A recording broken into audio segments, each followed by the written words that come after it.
Je m'interroge ce jour sur la question de l'absence de la main-d'œuvre qualifiée dans le secteur des industries portuaires et maritimes dans ce pays. Le Cameroun est le seul pays où il y a tout à faire, mais on nous dit qu'il n'y a rien à faire. Dans le cadre du Forum national sur les enjeux de la formation professionnelle organisé par la Chambre basse du Parlement, entre les 12 et 13 novembre 2024, le directeur général du port autonome de Douala, lors de sa prise de parole, s'était appesanti sur la nécessité d'adapter les parcours de formation aux exigences du marché de l'emploi dans le secteur maritime où le potentiel est immense, mais demeure encore occupé par d'autres personnes, des personnes autres que les nationaux. On se rappelle, lors du lancement du chantier naval, toutes les compétences dont on avait besoin, le Cameroun n'en disposait pas en termes de diplôme.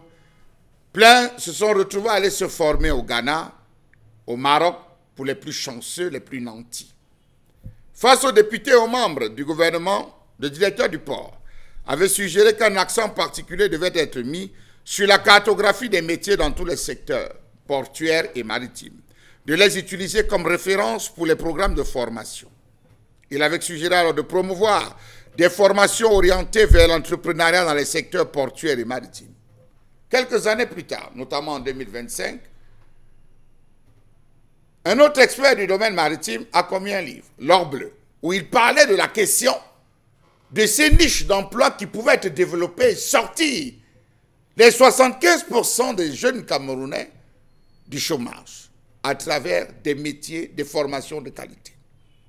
Il devait être question de développer un programme dédié aux métiers maritimes et portuaires. Pire, fin mars, les élus de la nation ont interrogé d'autres responsables du gouvernement lors de leur passage sur l'espace de 4 hectares mis à disposition à Edea dans la région du littoral pour accueillir le centre de formation à ces métiers depuis plus de 10 ans. Les réponses ont été bonnes, les partenariats se cherchent, vont se nouer avec le Canada. Entre-temps, notre secteur maritime et portuaire se meurt.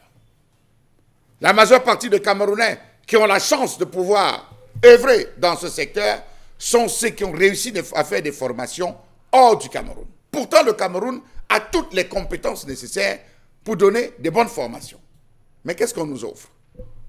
BTS en informatique, logistique, transport, commerce international, banque et finance. Qu'est-ce qu'on nous propose? Des concepts et des formations qui nous éloignent, alors que le Cameroun a tout à apprendre pour se développer.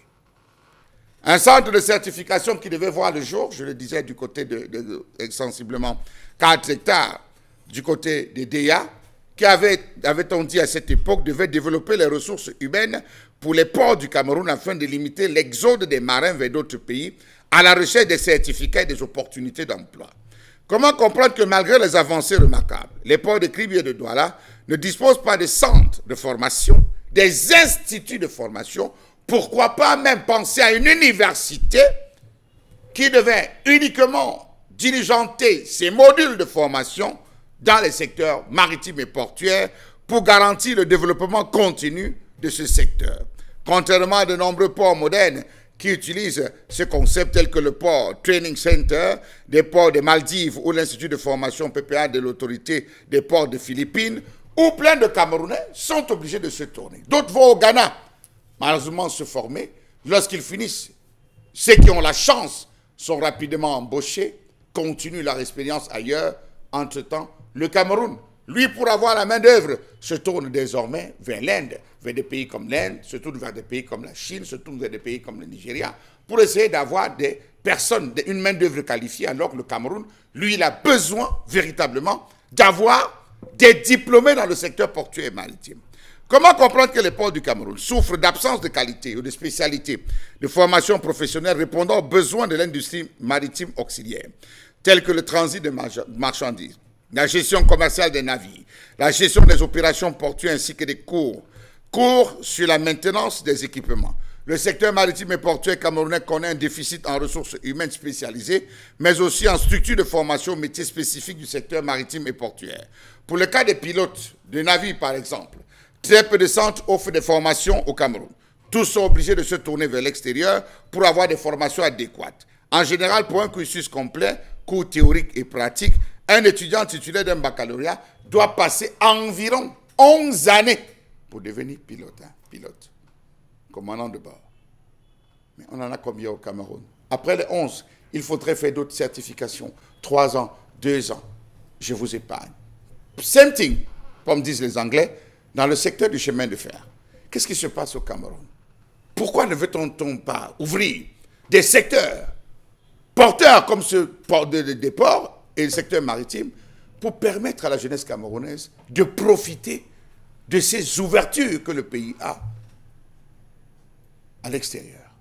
Le Cameroun est entouré d'eau. Nous vivons avec de l'eau. De gauche à droite, il y a de l'eau qui coule. Le secteur fluvial. Nous avons des secteurs navigables. Pourquoi ne pas proposer de bonnes formations, créer des institutions?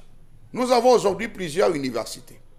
Université de Yaoundé 1, Université de Yaoundé 2, Université de Douala, Université de Yabassi, Université de Gawa, Université. Mais ils forment dans quoi? Histoire, géographie, lettres bilingues modernes, littérature négro-africaine. C'est dépassé ça.